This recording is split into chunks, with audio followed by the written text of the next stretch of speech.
ഇന്ന് അവധി ആയതുകൊണ്ട് തന്നെ എല്ലാവരും ബോറടിച്ച് വീട്ടിലിരിക്കുമായിരിക്കും അല്ലേ. അപ്പം ഞാനൊന്ന് ചക്ക വേവിച്ചത് കഴിക്കാൻ കരുതി. ചക്ക ഇപ്പം അങ്ങനെ കിട്ടാൻ പുതിയ പാടായതുകൊണ്ട് തന്നെ എനിക്ക് ചക്ക കിട്ടാത്ത സമയത്ത് ചക്കയോട് ഭയങ്കര കൊതിയാണ് കേട്ടോ. അപ്പോൾ കിട്ടാത്ത സമയത്ത് നമുക്ക് ചിലതിനോട് ഭയങ്കര കൊതി തോന്നുമല്ലോ. കിട്ടിക്കഴിയുമ്പോഴത്തേക്കും അയ്യോ ഇത് വേണ്ടായിരുന്നു, നമുക്കങ്ങ് മടുപ്പും തോന്നും. ആ ഒരു സാധനമാണ് എനിക്ക് ചക്ക എന്ന് പറയുന്നത്.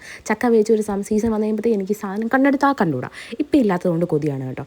അങ്ങനെ തലേന്ന് തൈല മീൻകറി, മോരുണ്ടല്ലോ, പച്ചമോര്, നല്ല മുളക്, കാന്താരി മുളകൊക്കെ ഇട്ട് ഉടച്ചെടുത്ത നല്ല പച്ചമോരും, കുറച്ച് മാങ്ങാച്ചാർ സൈഡിൽ തൊട്ട് കൂട്ടാൻ വേണ്ടിയിട്ട് അതും കൂടി വെച്ചിട്ട് ഇതെല്ലാം കൂടെ മിക്സ് ചെയ്ത് അങ്ങോട്ട് കഴിക്കണം. എരി എന്നൊക്കെ പറഞ്ഞാൽ എൻ്റെ പൊന്നി ജാതി എരി വേറെയില്ല.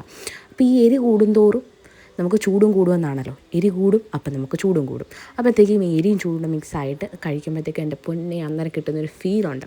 കുറേ നാൾക്ക് ശേഷം കഴിക്കുന്നതുകൊണ്ടാണെന്ന് അറിയത്തില്ല ഈ ഒരു ഫീൽ നമുക്ക് കിട്ടുന്നത്. ഇടയ്ക്കിടയ്ക്ക് ചക്ക സീസൺ വരുമ്പോഴത്തേക്കും നമുക്ക് കഴിക്കുമ്പോഴത്തേക്കും നമ്മൾ മടുക്കും.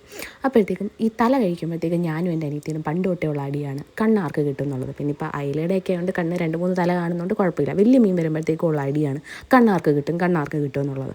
അങ്ങനെ ഒരു കണ്ണ് എന്തായാലും എനിക്ക് കിട്ടാതിരിക്കത്തില്ല. അമ്മാതിരി അടിയായിരിക്കും ഇവിടെ കിടന്നുണ്ടാക്കുന്നത്.